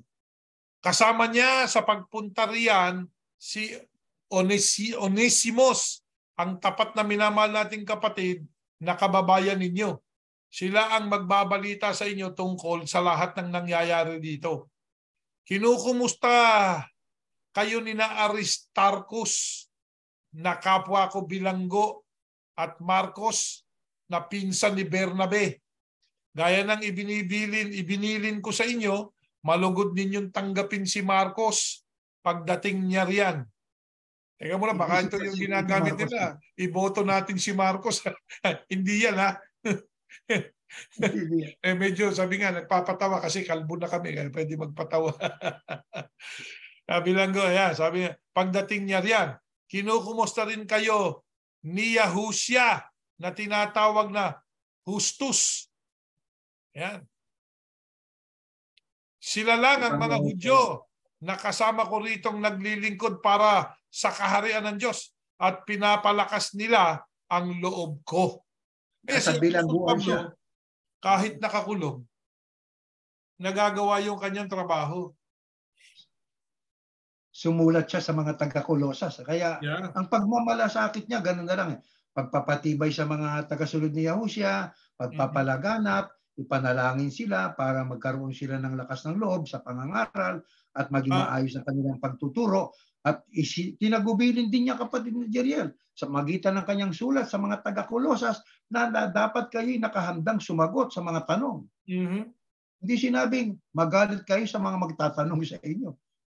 Diyan sa ating pinanggalingan, pag nagtanong ka, tingnan mo, nagdidilim ka na. Ito nga napakagaganda nitong ating binibigay sa kanila na pagkakataon. Mga Iglesia ni Cristo, ang ganda nitong pagkakataon ito na binibigay ng Iglesia ni Yahusia sa inyo para masagot ninyo ng biblical, batay sa inyong pananampalataya, kung may mababasa kayo, doon sa aming pinakakawalang mga tanong. Di ba? Kasi, sabi nga, babalik na naman tayo. Sugo. tunay na iglesia, parang batong buhay. Maganda yun eh. Kasi yung salitang yan ay napakinggan ko, kapatid na Erning, sa matatandang ministro, lalo na sa lolo't lola ko na mga kasama ng kapatid na Felix Manalo nung buhay pa sila, yung mga ninuno. Ang sinasabi ni kapatid na Felix Manalo daw, iglesyang tunay, parang batong buhay, sabi niya. Pag kiniskis mo yan, pag pinagtatanong mo yan, kikinis yan. Kasi ito masusunod eh. Yung tunay na iglesia, kaya niyang sumagot sa tanong. Hindi umiwas sa tanong. Iwas kayo ng iwas eh. Mateo 18:18, paano naging tala yung tali? Paano naging sino man yung anuman? yan lang naman tinatanong natin eh. Yung Mateo 28:18, paanong yung pinuno nyo ang naging tagapamahalang pangkalatan, gayong hindi naman sa kanya binigay. Ayon sa Mateo 28:18, ang lahat ng kapamahalaan. Paano nangyari yun? Sagutin nyo. Di ba? Masama po yun? Sama ho ba yun? Huwag kayong magagaya. Hindi ito personalan. Doctrinal eh. Ang aming tinatanong, doctrinal. At bakit natupad sa inyo yung Isaiah 24:16? Natupad yun eh. Ano ba nakasulat doon? Betrayal. Ano ba yung betrayal, kapatid na Erning? Sa Tagalog. Pagtatraidor. Ayun, parang Judas eh. Di ba? Yeah. Sagutin nyo. Sanggain ninyo. Bakit? Para magpatuloy na naniniwala sa inyo tao. Kung mapapaniwala pa ninyo. Kung masasagot ninyo. Kaso kapatid Erning, mahirap mo sanggain yan eh. Bakit? Sapagkat ang salita ng Diyos mas matalas pa sa tabak na 2 ang talim. Salita ng Diyos itong aming binabasa sa inyo eh. Kaya hindi nyo kayang sanggain yan. Pwede nyo sanggain. Pwede nyo sipain. Pero sabi nga ng Biblia sumisikad kayo sa bagay na matulis. Pag sinipa mo, brother, yung tabak na matalas pa sa 2 talim, siguradong biyak ang paa mo. Di ba? Ayaw ng Diyos nun. So isa lang ang pwede niyong gawin. Isuko ninyo yung maling pananampalataya na yan. Dito tayo pasakop sa sinasabi ng Biblia. Ito pa ho. Patuloy natin babasahin pa. Next slide. Ito pa. May karugtong pa, kapatid na Diyos. Kinukumusta rin kayo ng kababayan ninyong si Epapras. Ito, mga pangalan nito ng mga ng mga hindi ito Jewish name. Ito yung Gentiles, Epapras, na isa ring lingkod ni Kristo Yahusya. Lingkod ng Kristo Yahusya. Lagi siyang nananalangin ng taimtim na manatili kayong matatag, maging ganap at may buong katiyakan sa kalooban ng Diyos. Ayun ang siya mahalaga doon, katiyakan. Bago natin pagpatuloy, kapatid Erning, kasi masarap ataduhin na ito eh. Hindi ataderohin, ataduhin. Di ba? Yeah. Ano yan? Ang sabi niya, maging ganap at may buong katiyakan sa kalooban ng Diyos. Kaya maging biryano kayo para matiyak nyo, kalooban ba ng Diyos yun? Yung aking sinasampalatayanan? Biblical ba yun? Kaya mahalaga maging bibliko tayo eh. Saksi ako sa mga pagsisikap ni Epapras para sa inyo at para sa mga nasa Laodicea at Hierapolis. Ano yan? Hierapolis. Pulis yata ito. Yeah. Hierapolis. Ikumusta niyo ako sa mga kapatid sa Laodicea, ganun din kay Nimpa at sa mga mananampalataya na nagtitipon sa bahay niya. Pagkabasa niyo ng sulat na ito po sulat kapatid na Erning. Sulat ito sa taga-Colosas. Sulat ito ni Pablo Bilang po siya nun. Oo. Ipabasa niyo rin sa iglesia sa Laodicea at basahin niyo rin ang sulat mula sa kanila. Pakisabi kay Archipus na ipagpatuloy niya ang gawaing tinanggap niya sa Panginoon. Ako, si Pablo ang mismong sumulat ng pagbating ito. Lalahanin niyo ako rito sa bilangguan. Pagpalain nawa kayo ng Diyos. Ayan, ang patuloy na sinabi at sinulat ni Apostol Pablo sa mga taga-Colosas. Kapatid na Jeriel, sa una ng pagkabilanggo ni Pablo sa Roma, nandun si Demas. Sa ikalawang pagkabilanggo ni Pablo, naroon din si Demas. Pero alam niyo, kapatid na Jeriel, kung kailan pang kailangan siya ni Pablo, sa kanya iniwan si Pablo eh. Yeah. Ito katunayan. Kaya anong sinulat ni Apostol Pablo? Patungkol dito kay Demas. Ito. Yung kanilang Demas na binabanggit, ha? Basahin natin. Next slide. Dahil iniwan ako ni Demas at nagpunta siya sa Thessalonica. Iniwan niya eh. Iniwan niyang si Pablo, nakamanggagawa niya. Iniwan din ni Demas yung kanyang ministeryo, kapatid na Jeriel. Yeah. Na yun ang mahalaga sa harap ng Panginoon Diyos eh. Bakit? May pinuntahan siya. Saan siya nagpunta? Doon sa mga sarado isip. Yeah. Yung mga hindi open-minded, yung taga-Thessalonica, di ba yung nasabi ni Pablo? Yung kanyang mga taga-Berea, bukas ang isipan, di katulad ng mga taga-Thessalonica, sarado utak yung mga yan eh. Panati ko yung mga taga-Thessalonica eh. Yeah, doon siya nagpunta. So iniwan niya o nitong si Demas, si Pablo, kung kailan pa siyang kailangan ni Pablo. Pinagtiwalaan siya ni Pablo, naging katuwang siya ni Pablo sa gawain, pero iniwan sa panahong malapit nang mamatay itong si Apostol Pablo. Yeah. Iniwan siya. Iniwan niya si Pablo dahil sa alok ng bagay na panlupa. Ngayon sa panahon natin, mga kapatid at mga kaibigan, sino ang may taglay ng isipang katulad ng ginawa nitong si Demas na ito? Ito, unang Juan. Pakinggan po natin. 2:15. Huwag ninyong ibigin ang mundo o ang mga makamundong bagay. Ang umiibig sa mga ito ay hindi umiibig sa Ama, sapagkat ang lahat ng kamunduhan, ang masasamang hilig ng laman, ang pagnanasa ng mga nakikita ng mata, at ang anumang pagmamayabang sa buhay ay hindi nagmumula sa Ama kundi sa mundo. Ang mundo at ang lahat ng bagay dito na hinahangad ng tao ay mawawala. Ngunit ang taong sumusunod sa kalooban ng Diyos ay mabubuhay magpakailanman. Iisa ba lang ang Demas? Marami. Pagka ikay naging makamundo, kapatid na Jeriel, pagka ang isang reliyon ay makamundo, ang pinangahawakan niya, ang kanyang mga propiedad, ang kanyang mga na-achieve. Kaya ang pinupuri ang pangalan niya, ang sabi, sapagkat ang lahat ng kamunduhan ng masamang hilig ng laman, pagnanasa ng mata, anumang pagmamayabang sa buhay. Ayan nga eh. Isipin niyo ikinumpara pa yung sarili ng mga, siyempre sa atas niya rin yun no? Doon sa mga naunang nanguna sa pananampalataya eh. Ay, nung panahon na niya ni kapatid na ganito, ito lang ang napatayo niya. Nung panahon ni kapatid na ganito, ito lang sa panahon ko, ito sa ganitong maiksing panahon, ito nagawa ko. Ayun, sabi nga, pagmamayabang. Di ba? Pagmamayabang. Ayan. Sabi nga eh. Hindi mula sa Ama. Diyan nahulog ang maraming pinuno ng relihiyon. Hindi lang naman isa lang yan eh. Marami yan eh. Hindi ba kapatid, isipin mo, ang pinagmamalaki nila, yung kanilang mga naging ari-arian. Naging pinagmamalaki nila, yung accomplishments nila. Diyan lang sa Texas, meron po diyang isang malaking samahan.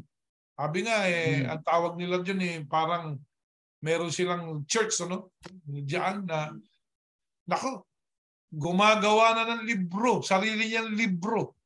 Yung pastor nila, ayun, nagbebenta na ng libro. Doon sa libro niya, siya yung magaling. Di ba? Siya ang pwedeng magturo na doon sa tao kung paano kayo aasenso, kung paano ganito. Kaya gumawa na ng kanyang mga libro. Tayo, kailangan ba natin ng libro sa relihiyon, kapatid na Erneng? May Biblia sapat na yung Biblia, kapatid na Jeriel. Hindi na natin kailangan yan eh. Di ba? Yung mga librong isusulat ng isang pastor, tapos ipapublish o ilalathala, ayan. O kaya ibebenta. Gumawa ng maraming libro para doon sa pag-aaral ng ministeryo, ibinenta. Totoo naman binibenta eh. Di ba? Yeah. May bayad. Kaya mga nangyaring kasaysayan nitong si Judas Iscariote, si Esau, maging itong si Dimas. So, alam niyo mga kapatid, ang ibig lang sabihin, ang nakaraang paglilingkod ay hindi garantiya sa katapatan sa hinaharap. Yeah. Di ba? Maaaring ang nakaraang mong paglilingkod masigasig ka.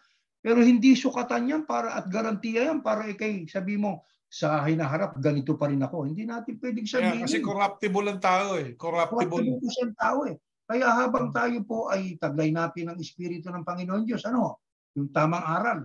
Anong dapat natin gawin? Ito, next slide. Basahin po natin. Ito nakasulat sa Thessalonica. Huwag ninyong patayin ang ningas ng Espiritu. Ayun. Taglay ba natin ang ningas ng Espiritu ng Diyos, ang katotohanan ng taglay natin? Huwag natin patayin yon. Ano pa sabi sa Salmo? Purihin kayo, Yahuwah, dahil pinakinggan nyo ang aking pagsusumamo. Kayo ang nagpapalakas at nag-iingat sa akin. At nagtitiwala ako sa inyo ng buong puso. Tinutulungan nyo ako. Kaya nagagalak ako at umaawit ng pasasalamat. Kayo, Panginoon, ang kalakasan ng inyong mga mamamayan. Iniingatan nyo ang inyong haring hinirang.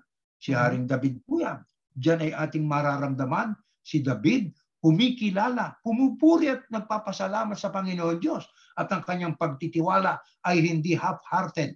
Ang pagtitiwala niya ay buong puso. Kanino? Sa Panginoon Diyos.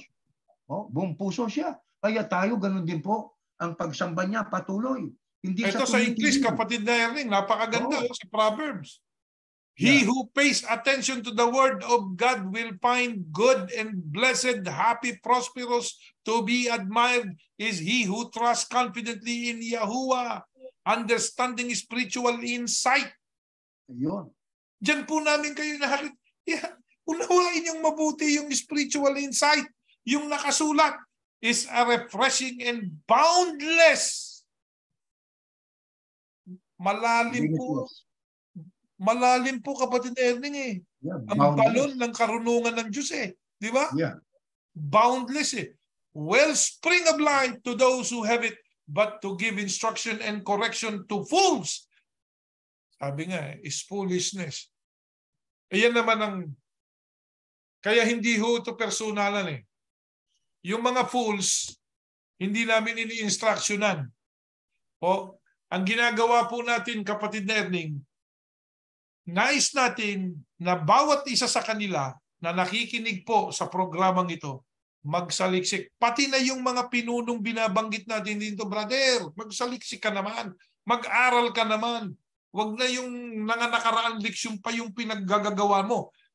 Pinagka-copy-paste mo lang. Magbasa ka ng Biblia. Sabi nga ng Biblia, ng Apostol Pablo, magsikap ka sa pagbabasa. O, di ba? O, mag-research. Ano nga ba matututunan kung inalis na ng Diyos yung espiritu? Di wala. Sumama ka doon sa may espiritu. Yung kay Yahusha, samahan mo. Sa kalagayan po kasi ng mga pinuno na yun ngayon, kapatid na Erling, mahirap eh. Bakit? Mahirap nang i-correct ang foolishness eh. Bakit?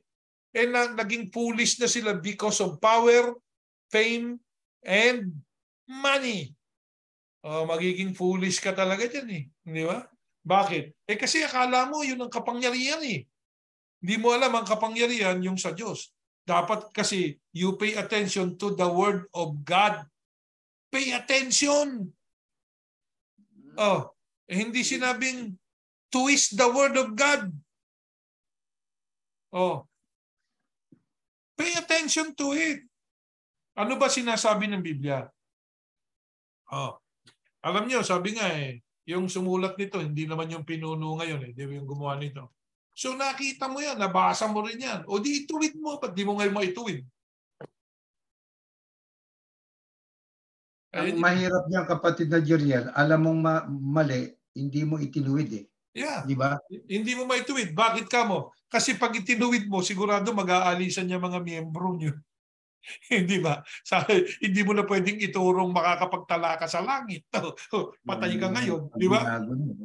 So, ano mangyayari yan sa mga miyembro mo? Aalis yan. Pag umalis na yung mga miyembro yan, ano ngayon kikitain mo? May negosyo ka naman. Gamitin mo sa negosyo yung pera mo. Di ba? Hindi kahit di mo pera. Yan lang yan. Kaya ito lang yon. Sa salita ng Diyos tayo, magtuon ng pansin. Hindi sa preacher. Ha? May mga sinugo ang Diyos. Alam natin yan eh. Makikita naman natin, mauunawa natin ang sinugo sa pamamagitan ng aral. Hindi sa pamamagitan ng itsura o sa paraan ng pagtuturo. Hindi. Yung aral. Mensahe. Oo. Kasi ang marami pong nangangaral ngayon, natulad kay Judas, natulad kay Demas, natulad kay Esau, na yung mahahalagang bagay, ipinagpalit sa personal na mga bagay. Totoo naman yun eh. Nakasulat yun. Yeah. Ngayon, kapatid na Jeriel, ang sabi ng iba ay mabuti na yung ituro natin kahit na half-truth na mayroon tayong tinuturuan kaysa ituro natin ang buong katotohanan, wala naman tayong tinuturuan. Ibig lang sabihin, pag tinuro kasi yung katotohanan, mawawala yung mga miyembro eh. O di ba? Kaya ang iba, hindi tinuturo yung buong katotohanan, baka maubusan ng miyembro eh. Kasi nga, ang paniniwala nila, sila tumatawag eh. Ayun, yun ang hindi ikaw ang tatawag. Ituro mo buong katotohanan, pag narinig yan ng taong gustong tawagin ng Diyos, tatawagin ng Diyos yan. Kaya tayo, kapatid na Erning, meron ba tayo talaan ng members? Wala. Bakit? Kasi hindi naman namin trabaho yan eh. May nagtatala sa langit. Si Yahuwah. Exactly. Siya nagtatala. Okay? At si Yahushua, kilala niya kung sino tupa niya. Hindi namin kilala sino ba tupa. Basta ang trabaho namin ni kapatid na Erning, magtanim kayo, magdilig kayo, pero wala kayong kabuluhan ha, kayong dalawa. Opo. Ang mayroong kabuluhan ay yung magpapalago niyang itinanim at diniligan ninyo. Iyon po. Kaya ang iglesia ni Yahushua, bakit dumadami ang nakikinig? Bakit alam niyo kapatid na Erning, marami ng tao ngayon ang naniniwala sa pangalan ng Diyos. Yahuwah. Totoo yun. Saan namimit natin eh? Pagka sinabi natin, ito. Ang isa pang kailangan lang nilang malaman, kailangan kang sumunod doon sa tamang paraan ng paglilingkod. Ibig sabihin, nasaan ka ba? Nandun ka ba sa hinulaang grupo? Baka wala ka naman doon. Kung wala ka doon, hindi ka kasama sa katawan ng Yahushua. Ang kaligtasan mo, hindi sa pamamagitan ng dugo ni Yahushua, dahil lang sa mabuti mong gawa. So, dapat mag-isip. Kaya sabi nga, mag-pay attention kayo sa salita ng Diyos. Tignan niyo mabuti saan kayo dapat lumugang. Kaya nga ito, bakit, minsan tinatanong tayo, bakit ba Tagalog lang kayo ng Tagalog? Kapatid na Erning, Tagalog lang daw tayo. Yun ang inuuna natin. Sapagkat ang hula, tumukoy sa malayong silangan. Mga Pilipino. Oo, sa huling araw na ito, tumukoy yung hula sa malayong silangan. Kaya ang maraming nais na ng Diyos na makasama ay yung taga-malayong silangan. Kaya nga lang, nagtaksil na sa kanya yung marami pagkatapos niyang paramihin. Pero hindi pa tapos kapatid na Erning eh. Ang pagpili ng Diyos mula sa kanyang mga tinawag. Totoo yun. Patuloy yan hanggat may langit at may lupa. Pumipili pa rin ang Diyos dyan sa mga tinawag eh. Yan yung mga nabautismuhan doon sa Iglesia ni Cristo. Ano po? Bago mamatay ang kapatid ni Ranyo Manalo. Pero yung nung mamatay na siya, mga nabautismuhan doon sa iglesyang yon, hindi na tinawag yon. Dagdag na lang sa bilang yun. Dagdag na lang sa bilang. Yan ang aming stand. Hindi na kayo tinawag. Ngayon, dito, tatawagin kayo. Tatawagin kayo ng Diyos. At pipiliin din. Ayan. May pagpili pa rin sa Panginoon Diyos na isa itinira niya. Sa very small remnant na itinira niya. Katuparan ng hula niya yun. Kaya yan ang sinasabi. Huwag yung patayin ng ningas ng Espiritu. maraming mga kapatid sa Iglesia ni Cristo, hindi nila alam ang doktrina. May sinampalataya na sila pero pag sinabi mo, sige, paliwanag mo nga sa akin. Bakit yan ang pananampalataya mo? Hindi, tatawag ako ng ministro, hindi kasi para sa akin yan. Sipin mo yun.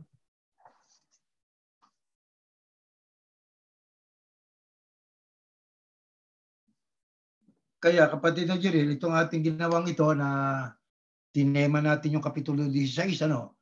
Ito ay nagbibigay lang sa atin ng mensahe na para ating malaman ang kalooban ng Panginoon Diyos, ating i-focus ang ating atensyon sa ating gagawin at ating pakikinggan. Habang may buhay ho, yan ang ating pong gawin. Kahit saan kayo nandoon po, mga kapatid at mga kaibigan, magsuri po tayo. Panahon na para magsuri ho. Huwag na nating payagan na tayo po ay tagapakinig lang.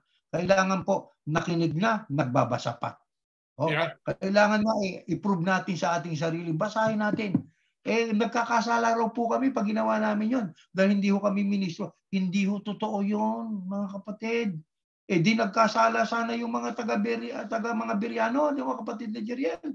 Kasi yung mga Bereano, bago sila sumampalataya, nagbasa ng sarili nilang Biblia. Binasa yung kasulatan. May karapatan ng lahat ng taong basahin ang salita ng Diyos dahil yan ay pinasulat sa ikatututo. Yun. Tama. At saka magbasa. Sabi saliksikin Saliksikin mo ang kasulatan. May kasulat nga, read. Di ba? Read. Yeah. Sabi nga, read the scripture. Isa sa utos yan. Sa panahon pa ng unang ng bayang Israel, inuutos na sa kanilang basahin nila yung kasulatan eh.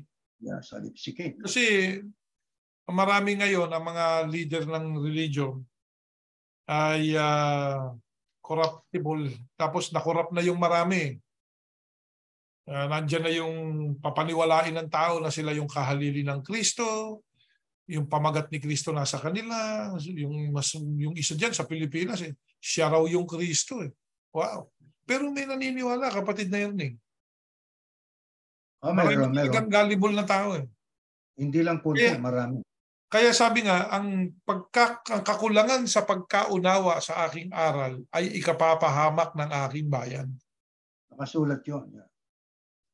Kaya kailangan talaga, hindi natin maiwasan para wag tayo mapahamak, hindi natin maiwasan magsiyasat talaga para maragdagan ang kaalaman natin. Exactly. Wag yung parang paikot-ikot na lang na kung ano-ano na lang mga aral na dati na nadinig, wala nang pagbabago Saka dito, hindi tayo magsisiraan. Ay, meron nga isang nagbabanta. Kilala ko niya si Karen, kilala ko si Kajariel. Di ba may mga ganun pang ano? May ganun pa. Hindi, dapat kilala mo ba ang Diyos? Ano ba yung doktrina? Ang tanongin mo sa amin, yung doktrina. Yung itinurong doktrina. Yung aming sinasampalataya na pwede mong questionin. Pagkatao namin, I don't think na kilala tayo ng taong yun Di ba? Yeah. Paano mo ako naging kilala? Di ba kita kilala? Di ba? Diyan pa lang sabi nga, diyan pa lang nang uuto ka na naman uutuin mo na naman yung babalikan mo. Di ba?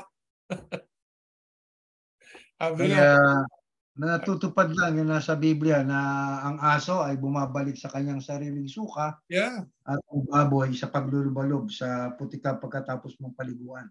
Yeah, ang gustong anuhin, ang gustong pasayahin yung mga pinuno. Hindi yan na magbibigay ng kaligtasan mo. No. Kaya sa ating pananampalataya, sa Diyos po namin kayo inilalapit, hindi sa amin. Mga wala kaming kabuluhan dito. Ngayon, yung mensahe, tingnan nyo. Tingnan nyo. Pag nagustuhan nyo, yapusin nyo. Dahil sininasat nyo. Ayan. Sa awat tulong ng Diyos, kapag na Erning, maraming nakikinig sa atin na nagigising. Sabi nga, may sensa. Di ba? Yeah. Bueno, umaasa ko kami na minsan pa po na tayo nakapagbigay ng kaluguran sa Diyos at nakapagdagdag ang mga salita ng Diyos ng kaalaman sa ating lahat. Tayo po, kapatid na Jeriel, ay mananalangin po. Sige po. Ama naming Yahuwah, maraming salamat po sa iyo sapagkat patuloy kang nagtuturo sa amin. Ang mga nakikinig ng programang ito, damayan mo po kaming lahat na patuloy na magsaliksik sa iyong kalooban.